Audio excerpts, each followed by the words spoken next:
যে হাতি সংখ্যা প্রচণ্ডভাবে বাড়ছে এবং তারা একেবারে গ্রামের মধ্যে ঢুকে পড়ছে, ক্ষেতের জমি নষ্ট করছে।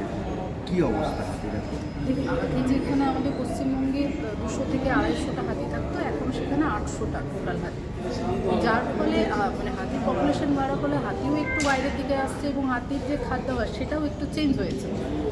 তো সেই জায়গা থেকে আমরা তো অবশ্যই মানে প্রত্যেকদিন যেভাবে খবর পাচ্ছি দপ্তরের তরফ থেকে যারা রেঞ্জ অফিসার হোক, বিট অফিসার হোক, আমাদের ডিএফওরা আছে, তারা 24 ঘন্টা কিন্তু নজরদারি রাখছে, যার ফলে আমাদের এই বছর কিন্তু সংখ্যাটা একটু কমেছে। আমিও নিজে চাই সব, মানে আজকে যেটা বিধানসভায় বললাম যে সবাইকে এগিয়ে আসতে হবে এবং সচেতন মানুষকে সচেতন করার কাজ অনেক বেশি করে করতে হবে। মানুষ যত বেশি সচেতন হবে তত বেশি হাতিও ঠিক থাকবে এবং মানুষও ঠিক থাকবে। এই যে সংখ্যাটা 250 থেকে 800 হয়ে গেল, এটা কত দিনের মধ্যে, কত বছর? ধীরে ধীরে দেখুন, গত বছর 600 650 ছিল, এবারে 800, এক বছরে অনেকটাই বেশি।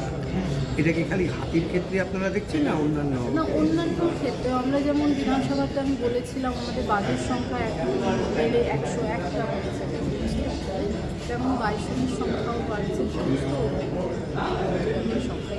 হরিণ তো বোধ হয় অনেক। এটা কি নিয়ন্ত্রণের বাইরে চলে যাচ্ছে?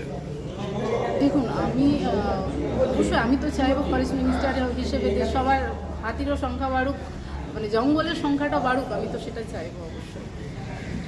কিন্তু একই সঙ্গে তো এই যে জঙ্গল কাটার যে প্রবণতা, সেটাও তো বন্ধ করার জন্য অনেক বেশি আপনাদের আরও বেশি হতে হবে। কি ভাবছেন সেটা? না, অবশ্যই দেখুন, এখন আগেকার মতো আপনারা কোথাও নিজেরাও হয়তো খবর করতে পারছেন না যে আগে যেভাবে গাছ কাটার একটা রিপোর্ট আসতো, এখন কিন্তু সেটা অনেকটাই কমেছে এবং আমাদের 24 ঘন্টা আমাদের বন দপ্তরের কর্মীরা যেভাবে কাজ করছে, পরিশ্রম করছে, তার ফল এটা।